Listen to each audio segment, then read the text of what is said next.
What is Instagram SEO? Why does using keywords on Instagram even matter? If you're trying to grow or increase your brand awareness on Instagram, then this video is for you. What's up everyone, it's Millie. Welcome back to my channel where I post videos every Wednesday teaching you the latest strategies and trends on social media to help you grow your brand. So give a little love tap on that subscribe button to stay up to date on all the latest tips and tricks I have for you. First, I want to give a huge thank you to this video shout outs. I wouldn't be here if it wasn't for all of you. So if you want to shout out in one of my future videos, be sure to screenshot yourself watching this and tag me over on Instagram stories or leave a comment below and subscribe to my channel. As always, how do I say it? As always, timestamps will be in the comments down below because I value your time and you already know why you're here, so let's get into it. Let's get the scary word out of the way, shall we? SEO. If you're someone like me, anytime somebody would say SEO, my brain would freak out, close off, and immediately get confused. All they had to say was, SEO stands for search engine optimization, and I'm done. Say less. Please say less. So I'm going to explain it the way I wish somebody explained it to me when I first started to learn about SEO. Basically, SEO is a type of strategy that you could use to get in front of more people's eyeballs. That's all it is. It's just a strategy. It's less scary when you think of it like that, right? So how do you appear in front of more people's eyes? By trying to appear in search results. For example, if somebody is typing how to grow on Instagram over here on YouTube, I'd want to pop up on that search because I teach Instagram. So what I can do is make a video titled How to Grow on Instagram in 2022 with the hopes that that video will show up in the search results. I'm using my knowledge of what I want to be known for and predicting what I think my audience is already looking up, and then I'm creating content around those topics. That's why it's called search engine optimization. You're using search engines to your advantage to hopefully rank higher in search results. In this video, we are focusing on Instagram SEO and how you could utilize Instagram search algorithm to get more traffic to your Instagram page. The first step to making sure your SEO strategy works is knowing what your niche's keywords are. To explain what keywords are, I like to use the definition from Moz.com. Keywords are ideas and topics that define what your content is about. In terms of SEO, they're words and phrases that searchers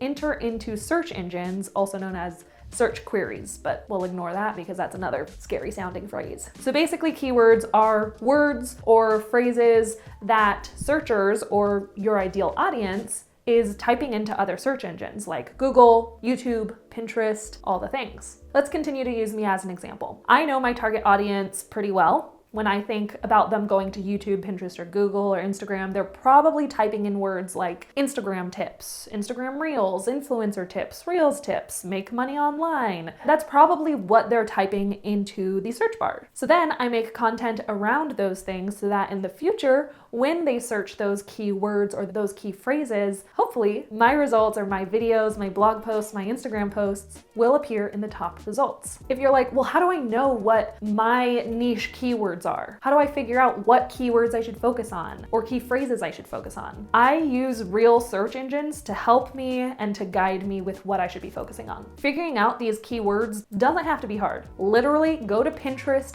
or YouTube or Google right now and type your niche into the search bar. All of those recommended results down below are top searches, top keywords. Those are all the top recommendations of like, hey, people are looking up these things. Maybe you should create content about these things, you know? Now for reals, I want you to take a moment to do this. Type in your niche or one of your content pillars into a search engine, see what results pop up, and write down some that you resonate with. If you're like, okay, I'm a dating coach, so I'm gonna look up dating, see what pops up, see what's recommended under that. If it says dating tips, okay, write down dating tips. If it recommends dating apps, write down dating apps. You have 2 prompts ready to go to start creating content around. Comment below some of the keywords that you plan to focus on from this exercise. Now that you know what keywords to focus on, you're going to start to integrate them onto your Instagram page. There are 6 places you can utilize the power of keywords in SEO to your advantage: your username, nameplate, bio, hashtags, captions, and alt text. Let's talk about your username first. One of the first things you do before growing on Instagram is picking a username that preferably matches your niche or brand. For example, a lot of fashion influencers use @styledbyblank, or a lot of travel accounts use @travelwithblank. right? That's one way that you can adapt some keywords within your username. It's important to make sure that the username you pick is available on other social media platforms so that as you grow, you can diversify your platforms and maintain brand consistency. The free website I recommend is called BrandSnag, which is also the sponsor of today's video. I like to check to see if other people are using those names online. To check your username availability, you're going to type BrandSnag name check into the Google search bar and notice their ranking on the homepage. That's, what is it?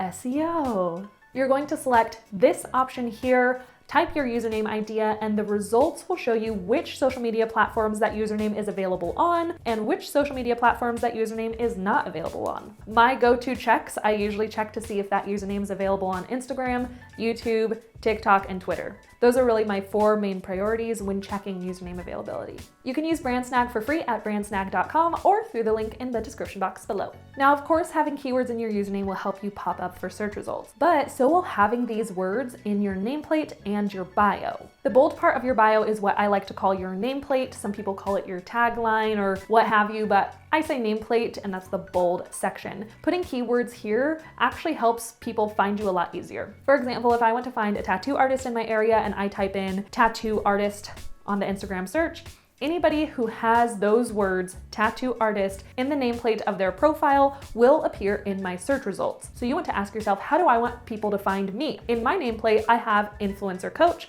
because if anybody looks up influencer coach on Instagram, I want them to find me. Same thing with your bio. While this is not as obvious of a feature that Instagram pulls keywords from your bio to help you rank in search results, while Instagram doesn't blatantly do that or show you that they do that, a lot of brands use tools to help them find influencers by searching keywords in their bios.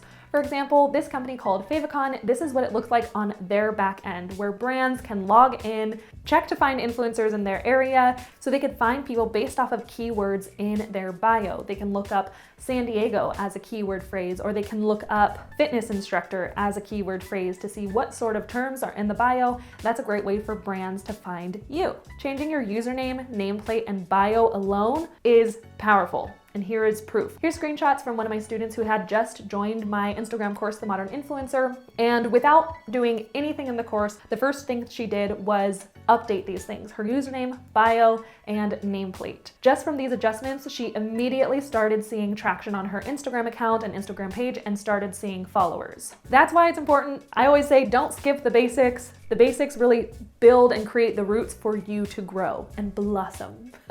Next, we have hashtags. It's no surprise that using hashtags can increase your reach. That's been known since day 1 of hashtags existing. So all you have to do is combine your keywords and use them as hashtags so you can appear in those search results. So if the keywords or the key phrases that I want to target is influencer tips, I'm gonna combine those words and it's gonna be hashtag influencer tips. It's as simple as that. If you want more of a full hashtag strategy, you can watch this video here. I don't want to spend too much time talking about hashtags because this is about Instagram SEO.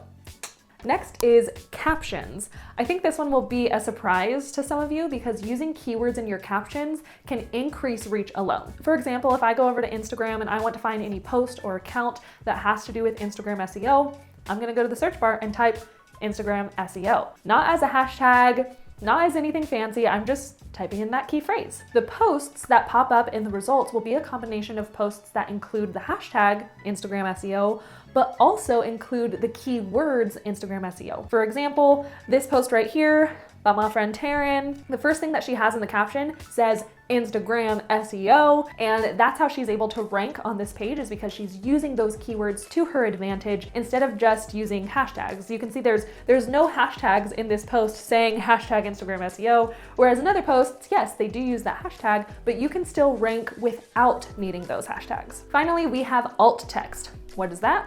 Well, Business Insider describes Instagram alt text as the description that identifies the content of an image and allows screen readers to describe your photos to blind or visually impaired users. Without you manually putting in alt text, Instagram uses object recognition technology to automatically describe your post to visually impaired users. This object recognition technology is the same object recognition technology they use to categorize your content so they know who to push your content to. For example, if a user spends all day on Bookstagram liking posts, reels, and following accounts that have to do with books, anytime Instagram uses their object recognition technology and identifies a post with books in it, they're gonna be like, Hey, Sally likes books, let's show her this one. So you can utilize alt text to describe the image using stronger keywords than what Instagram might use. To add alt text to your post, when you're getting ready to post your post, you'll see an advanced setting options. Right there, it'll say write alt text, and you'll write your keywords here. Something to remember is this is still used to describe posts to visually impaired users, so cramming a bunch of keywords here doesn't make any sense and won't be helpful. So you want to get creative with how you can describe that image while including some keywords. If you made it this far and you're not already subscribed to my channel, make sure to hug that subscribe button and turn on the bell notifications so you don't miss when I post my next video, and I will see you in the next one. Thanks so much for watching. Follow your joy. Bye.